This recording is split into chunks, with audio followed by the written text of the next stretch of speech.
تسلیما الصلاۃ والسلام علیک یا سیدی یا رسول اللہ وعلی آلک واصحابک یا سیدی یا حبیب اللہ الصلاۃ والسلام علیک یا سیدی یا نبی اللہ وعلی آلک واصحابک یا سیدی یا رحمتا للعالمین۔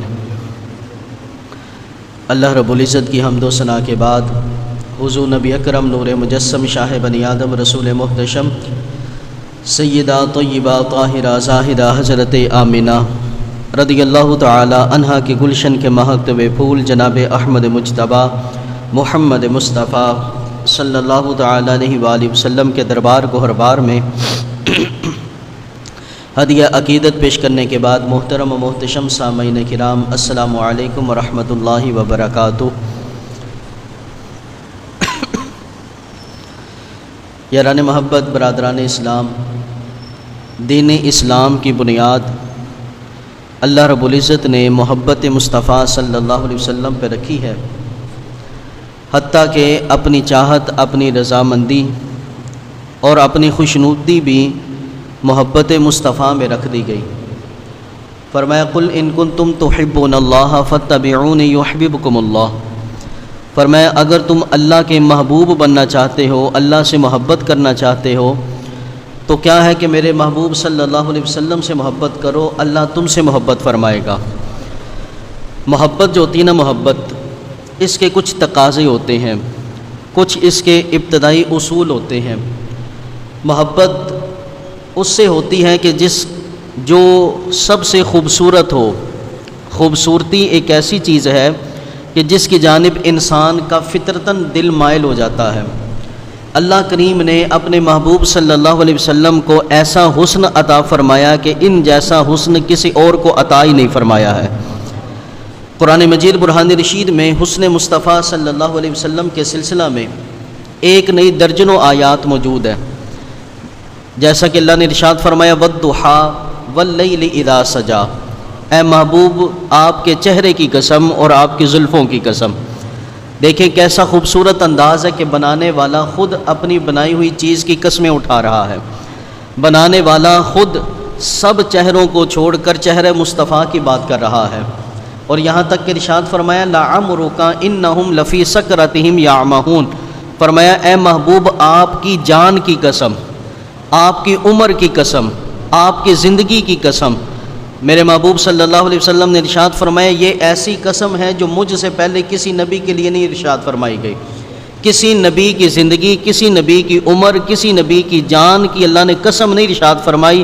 اگر ارشاد فرمائی تو صرف اور صرف جان مصطفیٰ کی قسم ارشاد فرمائی ہے۔ اسی طرح یاران محبت، برادران اسلام، محبوب صلی اللہ علیہ وسلم آپ کا حسن تو آپ کا حسن رہا، اللہ نے آپ کے غلاموں کو بڑا حسن عطا فرمایا۔ ادھر شرک پور شریف کے ایک بزرگ گزرے ہیں، حضرت میاں شیر ربانی رحمۃ اللہ تعالی علیہ۔ آپ اتنے حسین و جمیل تھے کہ آپ جس بستی سے گزر جاتے کافر دیکھتے تو آپ کو دیکھ کر کلمہ پڑھ لیا کرتے تھے، اور یہ کہا کرتے تھے کہ جن کے امتی اتنے خوبصورت ہیں وہ خود نبی کتنے خوبصورت ہوں گے۔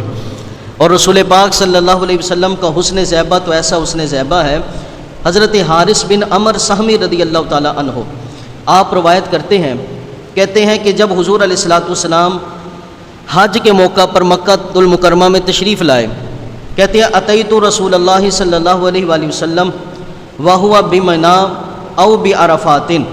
کہتے ہیں کہ میں رسول پاک صلی اللہ علیہ وسلم کے پاس حاضر خدمت ہوا، اس وقت سرکار یا تو میدان منا میں تھے یا عرفات کے میدان میں تھے۔ وقد طاف بہ الناس، لوگ رسول پاک صلی اللہ علیہ وسلم کے گرد اکٹھے بیٹھے ہوئے تھے۔ قال فتجیء الاعراب، اتنے میں کچھ دیہاتی حضور علیہ الصلوۃ والسلام کے پاس آتے۔ اب جن لوگوں نے پہلی دفعہ سرکار کی زیارت کی تھی ان کا تاثر کیا ہوتا، جن لوگوں نے صحابہ کے ہاتھوں پہ کلمہ پڑھا، لیکن جب رسول پاک مکے میں تشریف لائے اب دور و دراز بستیوں سے اٹھ کر لوگ حج کے موقع پر آئے تھے۔ اب سارے رسول پاک صلی اللہ علیہ وسلم کو دیکھنے کے لیے، زیارت کرنے کے لیے جب حضور کے پاس آتے فَإِذَا رَأَوْا وَجْهَهُ، حضرت حارث کہتے ہیں کہ جب رسول پاک صلی اللہ علیہ وسلم کے چہرے کو کوئی پہلی دفعہ دیکھتا قَالُوا هَذَا وَجْهٌ مُبَارَكٌ، ہم نے ہر دیکھنے والے کو یہی کہتے سنا یہ کتنا مبارک چہرہ ہے۔ ہر دیکھنے والے کو یہی سنا کہ جناب یہ کتنا مبارک چہرہ ہے۔ اسی طرح حضرت ابو قرصافہ یہ نا بچپن سے ہی یتیم ہو گئے تھے، ان کے والد وصال کر گئے تھے، ان کی والدہ اور ان کی خالہ ان دونوں نے ان کی پرورش کی تھی۔ یہ کہتے ہیں میں بچپن میں تھا کہ چھوٹی عمر تھی میری کہ میری ماں مجھے بکریاں چرانے کے لیے بھیج دیا کرتی، لیکن اچانک کیا ہوا کہ ابو قرصافہ کہتے ہیں کہ میں بکریاں چرا رہا تھا کہ میرے پاس سے رسول پاک صلی اللہ علیہ وسلم کا گزر ہوا۔ جب میں نے حضور کو دیکھا تو حضور نے مجھے بھی دیکھا، میں نے حضور کو دیکھا تو حضور کی نگاہیں مجھ پہ بھی پڑی، اور ایسی پرکشش وہ نگاہیں تھیں کہ مجھ سے رہا نہیں گیا، میں حضور علیہ السلام کے پاس چلا گیا، اور جیسے جیسے حضور کہتے گئے میں ویسا ویسے ہی کرتا گیا۔ حضور نے مجھے کلمہ پڑھایا، میں مسلمان ہو گیا۔ کہتے ہیں کہ جناب اب میں نے کیا کرنا، گھر سے بکریاں لے کر نکلنی، میں نے بکریوں کو چھوڑ دینا اور آ کر حضور کے پاس بیٹھ جانا۔ مجھے حضور کی باتیں بڑی میٹھی لگنے لگی، حضور کی باتیں بڑی سونی لگنے لگی، مجھے سرور ملنے لگا، میں اب بکریوں کی طرف توجہ نہیں کرتا تھا۔ اچانک میری ماں نے ایک دن بکریوں کی حالت دیکھی تو کہنے لگی ابو قرصافہ بکریاں بڑی کمزور ہو گئی ہیں، ان کے تھن خشک ہو گئے ہیں، توجہ نہیں دیتے تم ان کی طرف۔ حضرت ابو قرصافہ بچپن میں تھے، بڑے پریشان ہوئے کہ اماں نے مجھے ڈانٹا۔ اب یہ بات لے کر رسول پاک صلی اللہ علیہ وسلم کے پاس آ گئے، یا رسول اللہ صلی اللہ علیہ وسلم میری ماں نے آج مجھے یہ کہا ہے کہ بکریاں کمزور ہو گئی ہیں، تھنوں میں دودھ نہیں رہا۔ میرے محبوب نے فرمایا جو بکری کمزور ہو گئی ہے میرے پاس لے آؤ، جو کمزور ہو گئی ہے میرے پاس لے آؤ۔ بکریوں کو پاس لایا گیا، میرے محبوب ہاتھ پھیرتے رہے، اللہ نے انہیں تندرست بھی فرما دیا اور ان کے تھنوں میں دودھ بھی آ گیا۔ ہاتھ جسم تو اٹھا غنی کر دیا، بحر موج سماحت پہ لاکھوں سلام۔ حضرت ابو قرصافہ کہتے جب میں رات کو واپس گیا نا تو میرے اماں نے مجھ سے کہا بیٹا یہ صبح کے وقت جب لے کر گئے تھے تو بکریاں کمزور تھیں، یہ چند گھنٹوں کے اندر بکریاں اتنی مضبوط نہیں ہو سکتی، ان کے تھن تو خشک ہو چکے ہوئے تھے، لیکن یہ تم نے کیا کیا، کیا ان کو کھلایا ہے کہ جناب چند گھنٹوں کے اندر اندر ان کے تھنوں میں دودھ بھی آ گیا ہے، کیا کیا ہے؟ حضرت ابو قرصافہ کہتے ہیں پھر میں نے اپنی ساری بات نہ اپنی اماں کو بتا دی۔ اب آپ کی والدہ اور آپ کی خالہ کہنے لگی کہ ہمیں بھی ملواؤ کہ وہ کیسے ہیں۔ اب ان کی والدہ اور ان کی خالہ حضرت ابو قرصافہ کے ساتھ حضور کے پاس آئی، آ کر انہوں نے رسول پاک صلی اللہ علیہ وسلم کو دیکھا، اور دیکھنے کے بعد انہوں نے کلمہ پڑھا۔ اب یہ کلمہ پڑھ کرنا یہ تینوں اپنے گھر کی جانب جا رہے ہیں۔ حضرت ابو قرصافہ کہتے ہیں کہ جب ہم وہاں سے اٹھ کے رسول پاک سے اپنے گھر کی جانب جا رہے تھے نا تو میری ماں مجھے کہنے لگی یا بنی یا اے میرے بیٹے ما رأینا مثل ھذا الرجل احسن منہ وجہا، کہنے لگی اے میرے بیٹے رسول پاک صلی اللہ علیہ وسلم سے زیادہ حسین چہرے والا میں نے آج تک کوئی بندہ دیکھا ہی نہیں ہے۔ جس نے پہلی دفعہ رسول پاک کو دیکھا اس کے تاثرات کیسے ہوتے تھے؟ کہا کہ ہم نے حضور سے بڑھ کر حسین نہیں دیکھا، ولا اتقى ثوبا، اور حضور علیہ الصلوۃ والسلام سے خوبصورت لباس جیسا کوئی لباس بھی نہیں دیکھا، حضور کا لباس بھی بڑا سونا تھا، ولا الین کلام، اور کہنے لگی کہ ہم نے حضور علیہ الصلوۃ والسلام جیسی میٹھی میٹھی باتیں بھی کسی کی نہیں سنی، نہ حضور جیسا کوئی دیکھا، نہ حضور کے لباس جیسا کوئی لباس دیکھا، نہ حضور کی گفتگو جیسی کوئی گفتگو سنی۔ ورأینا کان النور یخرج من فیہ، اور کہنے لگی جب حضور علیہ السلام بولا کرتے تھے تو حضور کے منہ سے نور نکلا کرتا تھا، نور نکلا کرتا تھا۔ یہ آپ کی والدہ کے تاثرات ہیں۔ حضرت ابو قرصافہ کہتے ہیں ایسے میں نے بھی کلمہ پڑھا، میری ماں نے بھی کلمہ پڑھا اور میری خالہ نے بھی کلمہ پڑھ لیا۔ یاران محبت برادران اسلام، اسی طرح یہ جو حسن مصطفیٰ ہے بالخصوص یہ رسالت کے موضوع پر ایک ایسا موضوع ہے کہ جو ہر امتی کے ذہن میں نقش ہونا چاہیے۔ یہ ہم جب حج پہ جاتے ہیں نا، عمرے پہ جاتے ہیں، ہم تو اپنے ہی چکروں میں اور اپنے ہی تحفے اور تحائف میں پڑے رہتے ہیں، لیکن یارو کبھی ایسے بھی تیاری کرو حج اور عمرہ پہ جانے کے لیے جیسے حضرت ابو ہریرہ کروایا کرتے تھے۔ حضرت ابو ہریرہ رضی اللہ تعالیٰ عنہ کیا کرتے، رسول پاک صلی اللہ علیہ وسلم کے وصال کے بعد حضرت ابو ہریرہ کی اکثر یہ ڈیوٹی ہوتی تھی، آپ نہ رسول پاک صلی اللہ علیہ وسلم کے گھر کے قریب، گھر کے پاس آپ کے روضہ کے قریب جو گلی ہوتی تھی نا اس گلی کی نکر پہ آ کے کھڑے ہو جاتے تھے، اور آپ کیا کرتے تھے، جو بھی رسول پاک صلی اللہ علیہ وسلم کے روضے کی جانب جا رہا ہوتا، آپ کے مزار پر انوار کی طرف جا رہا ہوتا، آپ اس سے پوچھا کرتے ان ابا ہریرہ رضی اللہ تعالیٰ عنہ کان اذا رأى احدا من الاعراب، حضرت ابو ہریرہ رضی اللہ تعالیٰ عنہ کسی دیہاتی شخص کو دیکھتے کہ جو پہلے مدینے میں نہیں آیا، نیا دیکھا ہے، اس بندے کو دیکھتے تو اس کو پکڑ لیتے، او احدا لم ير النبی، صلی اللہ علیہ وسلم، یا ایسا بندہ کہ جس نے رسول پاک صلی اللہ علیہ وسلم کی زیارت نہیں کی ہوتی، اسے حضرت ابو ہریرہ پکڑ لیتے. یعنی آپ نا گلی کی نکڑ پہ کھڑے ہو جاتے تھے اور ہر جانے والے سے پوچھا کرتے تھے کیا تم نے رسول پاک کو دیکھا ہے؟ اگر وہ کہہ دیتا نا کہ ہاں میں نے رسول پاک صلی اللہ علیہ وسلم کی زیارت کی ہے، میں صحابی ہوں، تو پھر تو وہ جانے دیتے. اگر کوئی کہہ دیتا نا کہ میں نے حضور علیہ السلام کی زیارت نہیں کی، تو حضرت ابو ہریرہ رضی اللہ تعالیٰ عنہ کہنے لگتے کہ میرے پاس کھڑے ہو جاؤ. وہاں پہ کھڑے ہو کر کیا کرتے؟ کہتے الا آصف لکم النبی صلی اللہ علیہ وسلم، یہاں پہ کھڑے ہو جاؤ، میں تمہیں رسول پاک کا حلیہ بیان کرتا ہوں، میں تمہیں رسول پاک کا حسن بیان کرتا ہوں. پھر حضرت ابو ہریرہ رضی اللہ تعالیٰ عنہ بیان کرتے کہ یار میرے محبوب صلی اللہ علیہ وسلم کا چلنا ایسا تھا، حضور ایسے بیٹھا کرتے تھے، حضور کی ابرو ایسی تھی، حضور کی بھویں ایسی تھیں، حضور کا چہرہ ایسے تھا، حضور کی گفتگو ایسی تھی. حضرت ابو ہریرہ رضی اللہ تعالیٰ عنہ اس قدر حضور کا حسن بیان کیا کرتے تھے کہ اس وقت کے صحابہ کہتے ہیں، اس وقت کے لوگ کہتے ہیں، تابعین کہتے ہیں کہ حضرت ابو ہریرہ کی باتیں سننے کے بعد جی یہ چاہتا تھا کہ آنکھیں بند کر لیں اور روزے کے سامنے کھڑے ہو جائے، روزے کے سامنے کھڑے ہو جائیں، کہ اتنا حسن ہمیں بیان کیا جاتا کہ ہم جب روزے کے سامنے جاتے نا، حضور کی جالیوں کے سامنے کھڑے ہوتے، حضور کے مزار پر انوار کے پاس کھڑے ہوتے، تو جی چاہتا تب آنکھیں نہ کھولیں، آنکھیں بند کر لیں اور تصور جما لیں. اس قدر حضور علیہ الصلوۃ والسلام کا ہمیں حسن بتایا جاتا.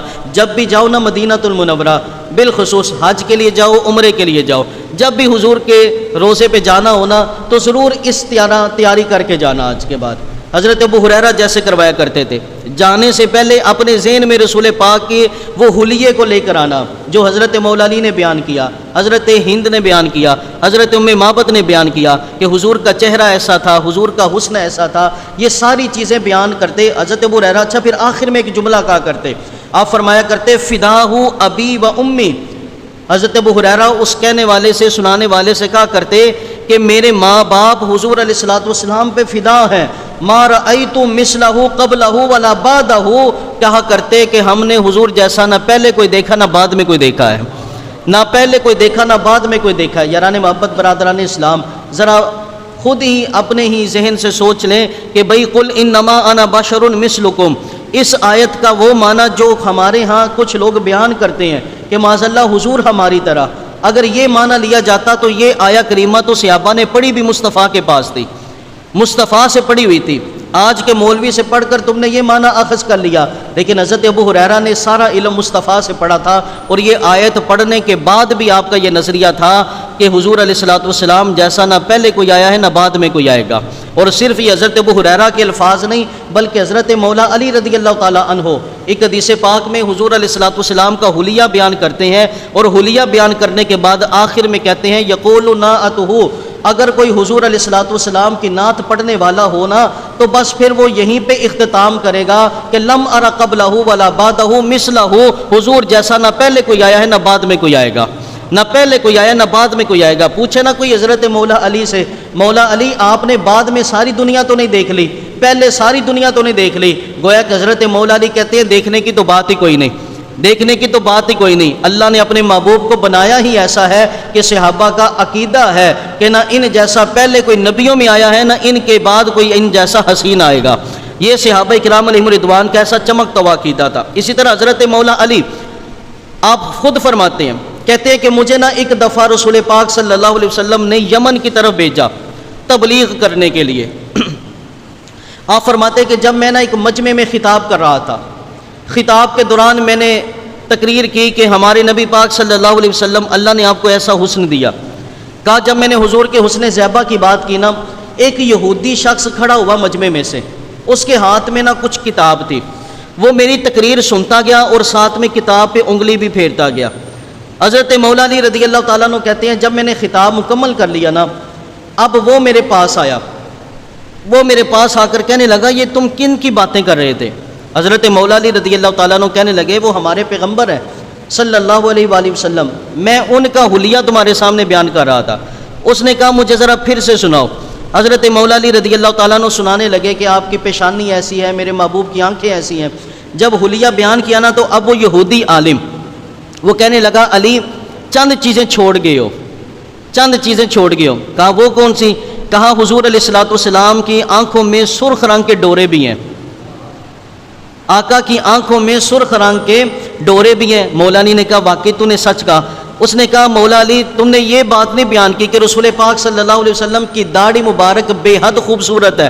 مولا علی کہنے لگے واقعی تو نے سچ کہا حضور علیہ الصلوۃ والسلام کے کان مبارک مکمل اور کامل ہیں، ایسے خوبصورتی سے رب نے بنائے ہیں کہ کوئی اس میں نقص نکال ہی نہیں سکتا ہے۔ اور اس کے بعد وہ کہنے لگا کہ حضور علیہ الصلوۃ والسلام جب سامنے دیکھتے ہیں صرف اپنی گردن کے ساتھ نہیں بلکہ اپنی پوری باڈی کو، پورے جسم کو آقا کریم علیہ الصلوۃ والسلام اس کی طرف متوجہ کر دیتے ہیں۔ جب سرکار پیچھے دیکھتے ہیں تو اپنے پورے جسم کے ساتھ پیچھے دیکھتے ہیں۔ مولا علی کہنے لگے واقعی تو نے سچ کہا ہے؟ کہا ہاں ایک اور وصف بھی ہے، ایک اور وصف بھی ہے۔ کہا وہ کون سا؟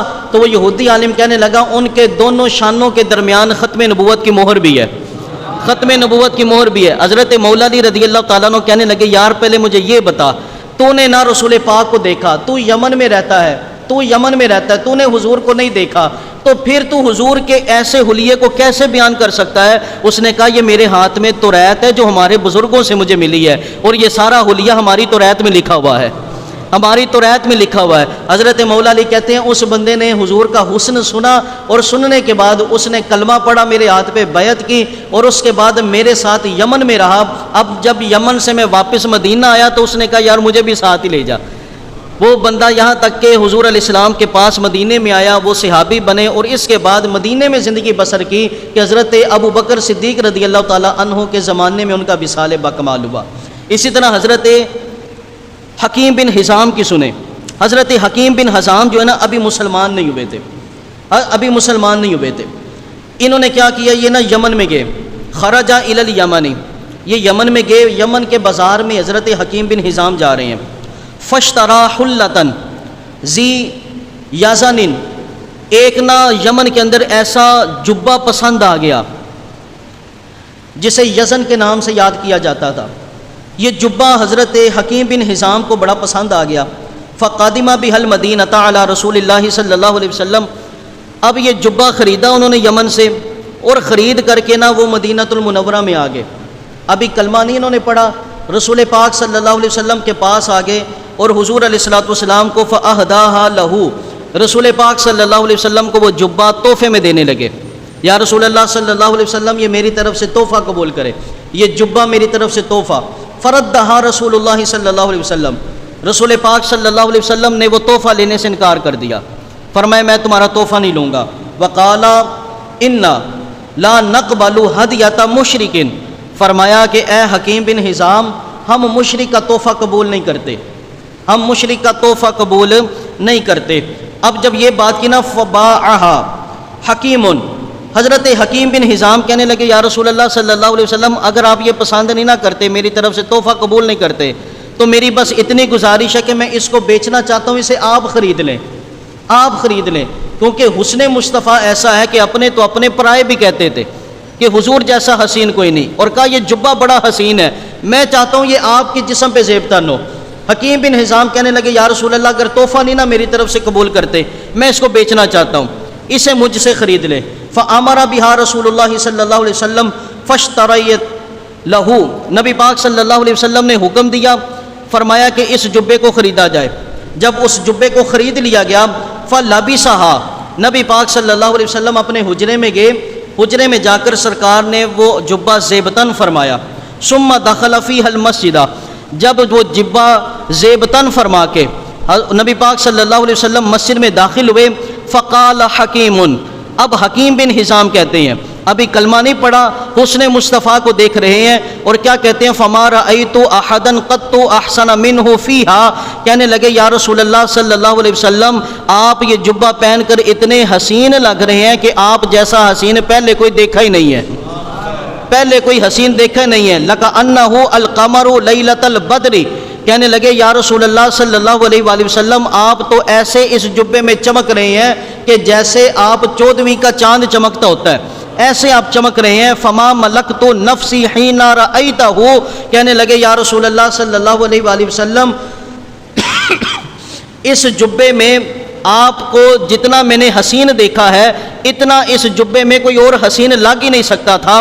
کذالک ان قلت، اس کے بعد حضرت حکیم بن حزام کہنے لگے، انہوں نے کچھ اشعار پڑھے، کہنے لگے ما ینظر الحکام بالحکم بعد ما بدا واضح ذو غرۃ وحجول، کہنے لگے یا رسول اللہ صلی اللہ علیہ وآلہ وسلم آپ اتنے حسین و جمیل ہیں کہ یا رسول اللہ اگر کوئی فیصلہ کرنے والے فیصلہ کرنے آئے نا کہ حسین کیا ہے، وہ آپ کے حسن میں ایسے گم ہو جائیں گے کہ وہ فیصلہ ہی نہیں کر سکیں گے، وہ اپنا منصب ہی بھول جائیں گے، وہ حکم نہیں لگا سکیں گے، ان کی نظریں صرف آپ پہ جم جائیں گی اور وہ صرف یہی کہیں گے آپ جیسا حسین کوئی نہیں ہے۔ اور کہا یا رسول اللہ صلی اللہ علیہ وسلم جب لوگوں نے بزرگی میں اور عظمت میں آپ کا مقابلہ کرنا چاہا تو یا رسول اللہ صلی اللہ علیہ وسلم آپ سے زیادہ نہ کوئی بزرگی میں بڑھ سکا ہے نہ کوئی عظمت میں بڑھ سکا ہے۔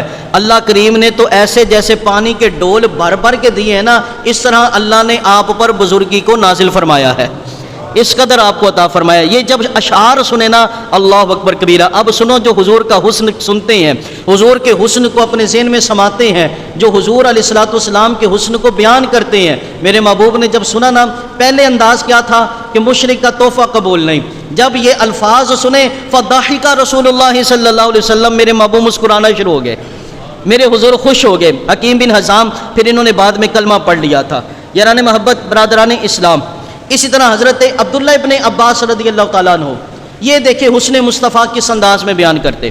حضرت عبداللہ ابن عباس رضی اللہ تعالیٰ عنہ کہتے ہیں ایک دفعہ نہ ایسا ہوا کہ نبی پاک صلی اللہ علیہ وسلم آپ کسی سفر میں تھے، حضرت عبداللہ بن عباس رضی اللہ تعالیٰ عنہ آپ حضور علیہ السلام کے پاس آئے۔ حضرت عباس حضور کے چچا آ کر کہنے لگے انی ارید ان امدحک، کہنے لگے یا رسول اللہ صلی اللہ علیہ وسلم میں آپ کی مدح کرنا چاہتا ہوں۔ یہ حضرت عباس حضور کے چچا ہے، وہ کہنے لگے یا رسول اللہ میں آپ کی تعریف کرنا چاہتا ہوں۔ فقال النبی صلی اللہ علیہ وسلم، اب سنیں جو حضور کی تعریف کرتے ہیں سرکار انہیں کیسے نوازتے ہیں۔ ادھر سے حضرت عباس کہنے لگے یا رسول اللہ میں آپ کی نعت پڑھنا چاہتا ہوں، آپ کی تعریف کرنا چاہتا ہوں، آپ کی مدح کرنا چاہتا ہوں۔ نبی پاک صلی اللہ علیہ وسلم نے فرمایا لا یفضد اللہ فاکا، اے عباس اللہ تیرے منہ کو سلامت رکھے۔ بولے تھوڑا سا اللہ اکبر کبیرہ، فرمایا اے عباس، اے میرے چچا، اللہ تمہارے منہ کو سلامت رکھے، یعنی اسی طرح تم میری شانیں بیان کرتے رہو۔ نبی پاک صلی اللہ علیہ وسلم نے جب فرمایا تو فانشأ العباس، حضرت عباس نے اب کہنا شروع کیا، یقول، وہ کہتے وانت لما ولدت اشرقت الارض وضاءت بنورک الافق فنحن فی الضیاء وفی النور وسبل الرشاد نحترق۔ حضرت عباس رضی اللہ تعالیٰ عنہ کہتے ہیں یا رسول اللہ صلی اللہ علیہ وسلم جب آپ کی ولادت ہوئی، لوگ کہتے ہیں میلاد کس نے بیان کیا؟ یہ حضرت عباس ہے، رسول پاک کے سامنے بیان کر رہے ہیں۔ الفاظ کیا ہیں؟ یہ معجم الکبیر کے اندر امام طبرانی نے، مستدرک کے اندر بھی اور دیگر کتب حدیث میں بھی یہ حدیث ان الفاظ کے ساتھ موجود ہے کہ کیا کہنے لگے وانت لما ولدت، یا رسول اللہ صلی اللہ علیہ وسلم جب آپ کی ولادت ہوئی نا، جب آپ کا میلاد ہوا، اشرقت الارض وضاءت بنورک الافق، یا رسول اللہ صلی اللہ علیہ وسلم آپ کی ولادت سے زمین بھی روشن ہو گئی اور سارے 14 طبق روشن ہو گئے، زمین بھی روشن ہو گئی۔ وضاءت بنورک الافق، یا رسول اللہ صلی اللہ علیہ وسلم آسمان سے لے کر زمین تک ہر چیز روشن ہو گئی۔ فنحن فی الضیاء وفی النور وسبل الرشاد نحترق، کہنے لگے یا رسول اللہ صلی اللہ علیہ وسلم آپ کی ہی روشنی میں، آپ کے ہی نور میں، ہم کہتے ہیں نا نور والا آیا ہے، نور لے کر آیا ہے، ہم کہتے ہیں نا صبح طیبہ میں ہوئی بٹتا ہے باڑا نور کا، لوگوں کو مسئلہ بن جاتا ہے۔ یہ حضرت عباس ہے، رسول پاک کے سامنے پڑھ رہے ہیں، کہتے ہیں یا رسول اللہ آپ کی روشنی میں ہی اللہ نے ہمیں ہدایت عطا فرمائی ہے، آپ کی روشنی سے ہی ہم چلتے ہیں، آپ کی روشنی سے ہی ہم یہ صراط مستقیم پہ چل رہے ہیں۔ اسی طرح حضرت عبداللہ ابن عباس والی یہ حدیث ہے، حضرت عبداللہ ابن عباس کیا کہتے ہیں؟ اللہ اکبر کبیرہ، الوفا کے اندر علامہ ابن جوزی نے اس کو روایت کیا ہے۔ عبداللہ ابن عباس کہتے ہیں لم یکن لرسول اللہ صلی اللہ علیہ وسلم ظل، کہتے ہیں کہ رسول پاک صلی اللہ علیہ وسلم کا سایہ نہیں تھا، حضور علیہ الصلوۃ والسلام کا سایہ نہیں تھا، حضور کا سایہ، تھوڑا جا کے بولے نا یار، حضور کا سایہ نہیں تھا۔ اللہ اکبر کبیرہ، اس پہ بھی اعلیٰ حضرت کا ایک بہت خوبصورت شعر ہے، آپ فرماتے ہیں کہ یارو حضور علیہ الصلوۃ والسلام کا سایہ نہیں تھا، حضور کا قد مبارک تھا وہ بے سایہ تھا۔ آپ فرماتے ہیں کہ اگر کوئی مجھ سے پوچھے نا حضور کا سایہ تھا یا نہیں تھا، تو اعلیٰ حضرت کہتے ہیں میں کہوں گا کہ حضور کا سایہ تھا، اور سایہ نہیں بھی تھا۔ کہا حضرت یہ کیسے ہو سکتا ہے کہ حضور کا سایہ بھی ہو اور نہیں بھی ہو؟ آپ نے فرمایا سرکار کا سایہ زمین پہ نہیں لیکن دنیا پہ سایہ مصطفیٰ کا ہے، دنیا پہ سایہ مصطفیٰ کا ہے۔ حضرت عبداللہ ابن عباس کہتے ہیں لم یکن لرسول اللہ صلی اللہ علیہ وسلم ذل، حضور علیہ الصلوۃ والسلام کا سایہ نہیں تھا، ولم یقم مع شمس قط الا غلب ضوءه ضوء الشمس۔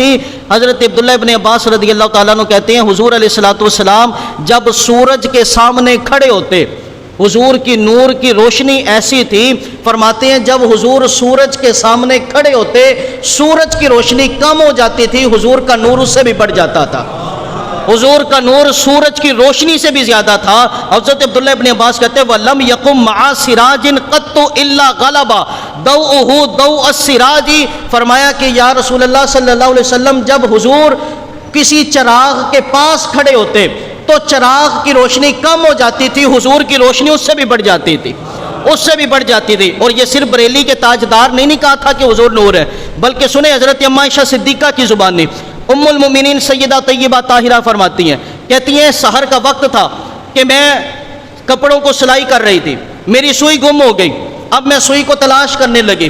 امام جلال الدین سیوطی نے خصائص کبریٰ میں یہ حدیث روایت کی۔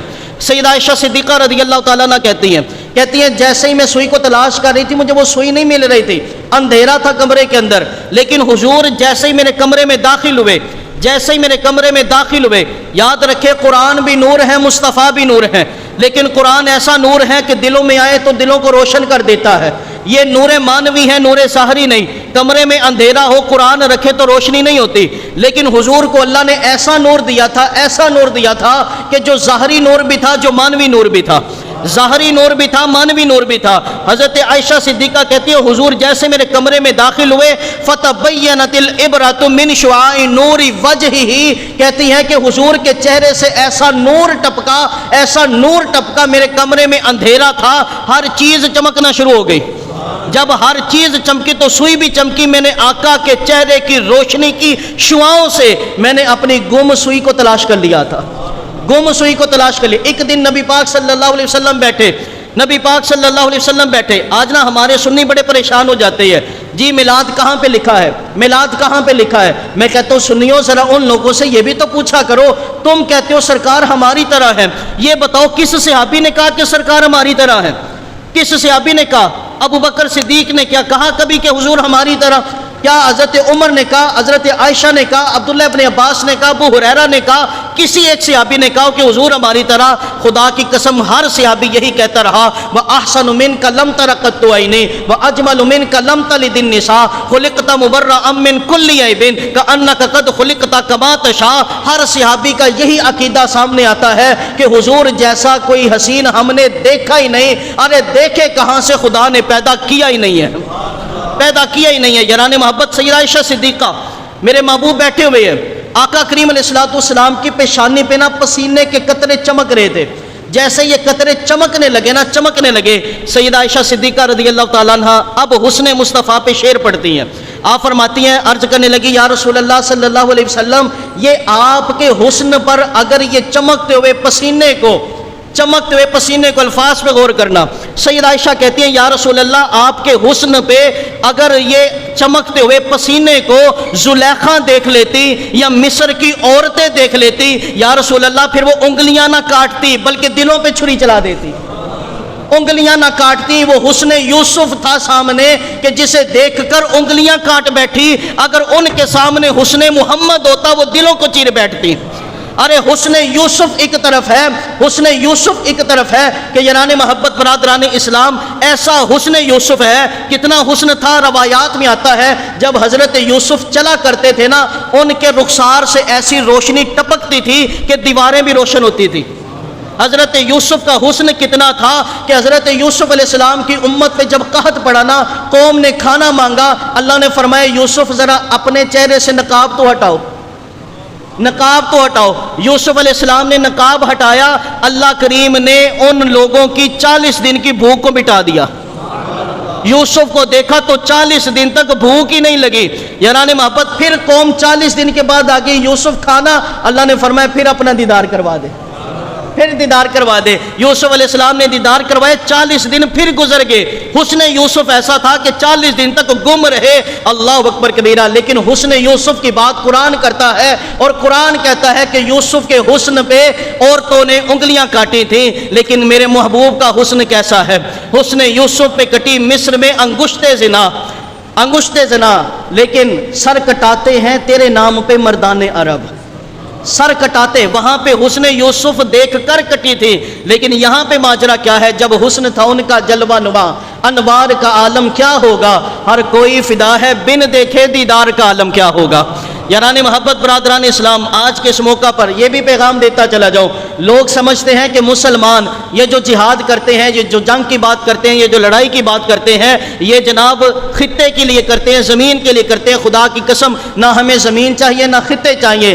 اسلام مسلمان جب بھی علم جہاد بلند کرتا ہے، وہ حسن مصطفیٰ پہ کرتا ہے، حسن مصطفیٰ پہ کرتا ہے۔ بھائی فلسطین کے اندر کے ماحول کو دیکھ لے، فلسطین کے ماحول کو ایک مسجد اقصیٰ کا ہی مسئلہ ہے نا، اگر مسجد اقصیٰ ہی دے دی جائے تو کیا ہوگا؟ فلسطینیوں کو پورا ملک مل سکتا ہے، انہیں اور سہولیات بھی مل سکتی ہیں، لیکن وہ کہتے ہیں ہماری جانیں قربان ہو سکتی ہیں۔ ارے حسن یوسف تو ایک طرف، حسن مصطفیٰ تو ایک طرف رہ گیا، ذات مصطفیٰ تو ایک طرف رہ گئی۔ جو سرکار نے فرما دیا نا قیامت تک ایک جماعت مسجد اقصیٰ کی حفاظت کرتی رہے گی، ارے وہ ساری قوم سرکار کے صرف ایک بات پہ آج تک پہرا دے رہی ہے، آج تک پہرا دے رہی ہے۔ یہ امت تو اس قدر ہے کہ یارو نام مصطفیٰ تو ایک طرف رہا، حسن مصطفیٰ تو ایک طرف رہا، ذات مصطفیٰ تو ایک طرف رہا، یہ امت تو قول مصطفیٰ پہ اپنے خون کے نذرانوں سے حفاظت کرتی ہے، اپنے خون سے حفاظت کرتے۔ تو یاران محبت برادران اسلام، آج کے اس شب کے اندر حسن مصطفیٰ یہ ایسا موضوع ہے، میں نے پہلے بتایا،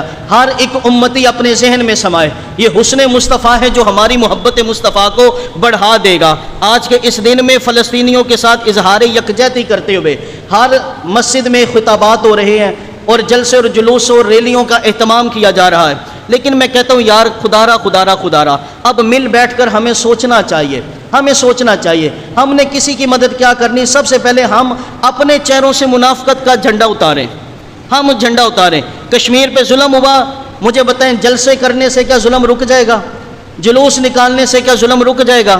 خدارا اب تو ہمیں عملی قدم اٹھانا چاہیے، اب تو ہمیں عملی قدم اٹھانا چاہیے۔ پورا کفر ایک طرف متحد ہو رہا ہے، اور دوسری طرف مسلمان ابھی تو اسی جھگڑے میں پھنسے ہوئے ہیں، سرکار نور تھے یا نہیں نور تھے، ابھی تک تو اسی میں ہم جھگڑے ہوئے ہیں کہ بھئی نماز میں ادھر ہاتھ باندھنے کے ادھر ہاتھ باندھنے۔ ابھی تو ہمارے جھگڑے یہیں پہ ختم نہیں ہو رہے کہ بھئی 8 تراویح پڑھنی ہے کہ 20 تراویح پڑھنی ہے، ابھی تو یہی مسئلے ہمارے حل نہیں ہو رہے کہ بھئی 4 سنتیں پڑھنی ہے کہ 4 فرض پڑھنے ہیں۔ خدارا ایک امت پہ کوئی ایک پیج پہ امت کو اکٹھا ہونا پڑے گا، عملی اقدام اٹھانے پڑیں گے، وگرنہ یہ تو وہی ماحول ہے، 2 بندے لڑ رہے ہیں اور پاس کھڑا بندہ ہاتھ باندھ کے کہنا شروع کر دے اور بھائی لڑنے کی یہ وعیدیں ہیں، صلح کی یہ فضیلت ہے۔ مجھے بتائیں کوئی عقل مند کہے گا اس بندے کو؟ بھائی وہ لڑ رہے ہیں، ان کو چھڑاؤ، ان کی مدد کرو جو مظلوم ہے۔ آپ ہاتھ باندھ کر کے جناب تقریریں پہ تقریریں کرتے جائیں گے، اس سے کچھ نہیں ہونے والا۔ عملی قدم اٹھائیں۔ عملی قدم کیا ہے؟ ہمارے پر کاٹ دیے گئے، ہمارے ہاتھ باندھ دیے گئے۔ میں نے 2018 میں نا اتحاد امت پہ ایک مقالہ لکھا تھا، اس کے اندر میں نے بالتفصیل یہ بات لکھی تھی، اور میں نے ایک جلسے میں وہ مقالہ مکمل بیان کیا، نیٹ پہ شاید وہ موجود بھی ہوگا۔ اس میں اس مسجد میں بھی میں نے اس طرح 1-2 دفعہ یہ خطاب کیا، اس میں بھی میں نے یہی بات کو باور کیا کہ یار ہمارے پاس بدلہ لینے کا بہترین جو اس وقت موقع ہے نا، جو ذریعہ ہے، وہ یہ ہے کہ ہم یہود و ہنود کی مصنوعات کا بائیکاٹ کریں، قادیانیوں کی مصنوعات کا بائیکاٹ کریں۔ 1992 سے لے کر 1996 تک کوکا کولا کمپنی جو ہے نا، اس کے ذرا آپ نیٹ سے سوشل میڈیا سے اٹھائیں تو صحیح، ذرا ماضی کی طرف جھانک کر ان کے وہ جو مشہوری آتی تھی نا، اشتہار آتے تھے، وہ ذرا اٹھائیں تو صحیح۔ 1992 سے 1996 تک ان کی یہ مشہوریاں چلتی تھیں، کوکا کولا پیو، اسرائیل کو مضبوط کرو۔ آج ہمارے مہمان کی تو مہمان نوازی بھی پوری نہیں ہوتی بھائی، جب تک ہم پیپسی اور کوک نہ پلا دیں۔ بھائی ہمارا تو کھانا بھی ہمیں ہضم نہیں ہوتا جب تک ہم یہ نہ پی لیے۔ تو خدارا ہمیں عملی طور پہ آگے بڑھنا چاہیے۔